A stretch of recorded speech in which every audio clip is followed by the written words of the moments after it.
everybody, and welcome to the Meeple Mentor YouTube channel. I'm Jared, and I've got a special unboxing today. This is a Richard Garfield game called The Hunger, and it is a deck-building game where it's a race against time because you're playing like these vampires, and you are collecting humans and trying to eat as much as you can, which are points on the cards, and also make it back to your castle before the sun comes up.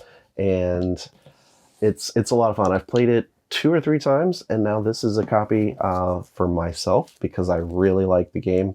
Let's see, it's kind of got this plastic that's annoying me on the ability to read the back. But it's a 2 to 6 player game that plays in an hour, probably hour and a half, and it says, hunt your prey with vampiric might, but return to the castle before the sun rises. Okay, race across the board, hunt the most precious prey, and find the eternal rose. Hunt the right cards to fit your strategy and build your deck. Search crypts for missions, but beware of bad hunts that may slow you down. And make sure you're back at the castle before sunrise or get burnt to ashes. There's actually a lot of player interaction found throughout the game. And that's something I always appreciate, because one of the things you can do is whenever you end up stopping on someone else's player token, you can choose to poke them forward or push them forward or push them back, whichever way you think will be most disadvantageous to them. It's really interesting, and a lot of times it's a matter of 1 or 2 spaces for someone to be in a good position or in a deathly position. So this is a 2-sided board. This is the back side, and this is the front side. I don't remember what all the different changes are on the different sides, or it might just be player count, but yeah, it's got a nice kind of finish on it. It's hard to kind of describe. It's got a very shiny, like vinyl type of print on the board. So it's like a really high quality feel to it. And all these little graveyards are where you can pick up like missions. You've got your deck of cards that sits here, and then over here is where you can collect the rose card if you can make it all the way there. But everyone starts here in this castle, and you kind of go out here and you try to get as far as you can to collect stuff and make it back. So let's see what else is inside in this box. Some really nice quality cardboard printing, high color, quality contrast here. Those are the missions that go on the graveyard spots and different ways that you can earn points at the end of the game. And some of them have immediate things that you can use, and like you spin them to be able to do, like these dark yellows that you see, it says like discard it to gain something. You've got different treasure tokens that you'll be being able to like find. Some of them during the game are set up face up. Some of them are set up face down. So you have some strategy to think about which way you want to go with that. Then you've got these, which kind of increase your total of types of humans, because there's different like suits that follow different humans you can collect. And again, that's a scoring thing. You have a player, or not a player board, but a cardboard for drafting cards. And these kind of build up the more players that are in the game. So you'll have more or less cards to be able to draft from. And so they kind of go, you fill up the left side, and whatever's left over slides on down. And once it gets to that one column, they just start piling up in there. What's cool is that, you know, as these cards pile up and you go to purchase from that pool, you can just pay the 1 and then you get everything that pulled there. So it's kind of one of those like, well, if they weren't chosen, maybe they weren't that good. So at this point, buying more of like not so good cards is better than buying one of a decent or good card. I don't know. Those are decisions you can make, and I like those decisions. So here we have the player cards.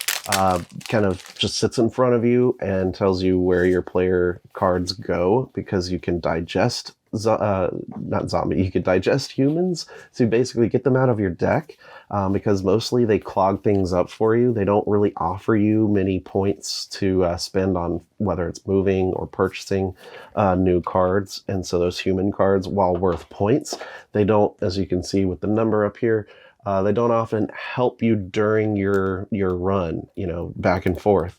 So there are little ways throughout the game that they have you allowed to be able to digest them. So they're not gone, they're just out of the deck, and they will come back to you for points at the end. And then you got these purple type cards, which are your like companion cards, and a lot of times these are permanent, so they stay out in front of you from turn to turn, and they can be used, and oftentimes when you choose to use them, then they go into your discard, and then you'll have to draw them back again, and then they'll come back out as a permanent.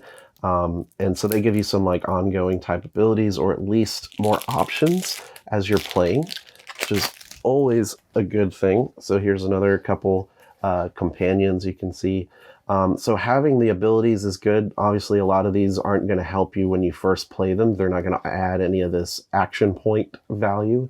So instead, you're talking about collecting more strong cards, like the actual green vampire cards that give you 3, 4, 2, and all these kinds of stuff. And I think some of these are your starting cards anyway.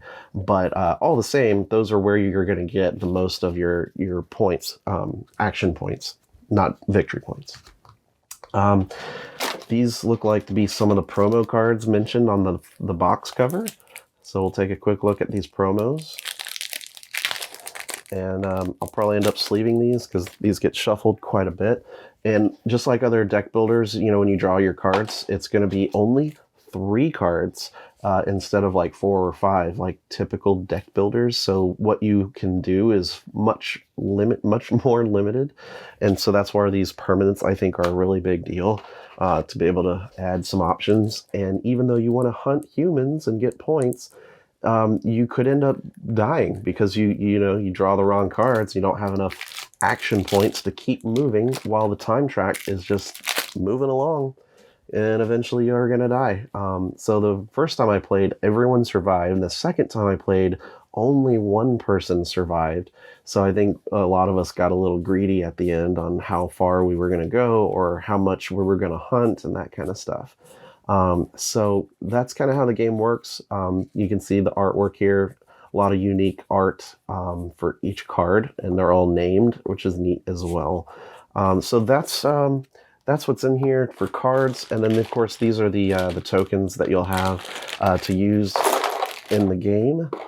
The player ones that go around the track are these wooden ones that have kind of a screen print job on them. So your picture is shown. And actually there is a gameplay reason. So when you're done with your turn, you flip them over, and then that's basically the way to track once everyone's had a turn that round.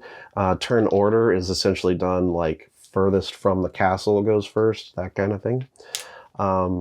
So yeah, these are functionally useful to have the screen print of their picture on one side, and they flip over at the end so you can start a new round.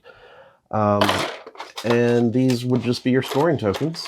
Also functional because, as you can see with this purple one side has a 100 screen printed and the other side doesn't. So it's just super easy. Once you get 100, you just flip it over and move back onto the victory point track, which, as you can see, is down here on the board.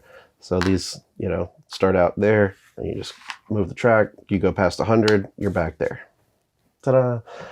Really cool. It's a lot of fun. A lot of people compare this to Clank, a deck building game. I do say if you like Clank, you might like this game. And I like this a little better than Clank, personally, in my opinion. I know a lot of people are going to disagree, but I don't know. I like the theme. I like the way this works. I like the interaction. I know it plays a little longer than Clank, so that might be a determining factor for some people on how long of a game you want. I don't remember how many exactly you can play with Clank, but this plays up to 6, so that's also, that can be an important distinction on if you're able to get this to the table or not, based on how many people you have at your, game night. So I don't know. Richard Garfield, in my opinion, has done a really good job with this game, and that is everything inside the box. So you can check it out for yourself, pick up a copy. Let me know what you think in the comments if you agree or disagree with the analysis of whether or not it's better than Clank. Certainly, there's different versions of Clank out there, so let's just say versus the original Clank deck building game. just comparing those two, what do you think? So I've been Jared. Thanks for tuning in, and I'll catch you in one of our next videos, and we'll see you next time.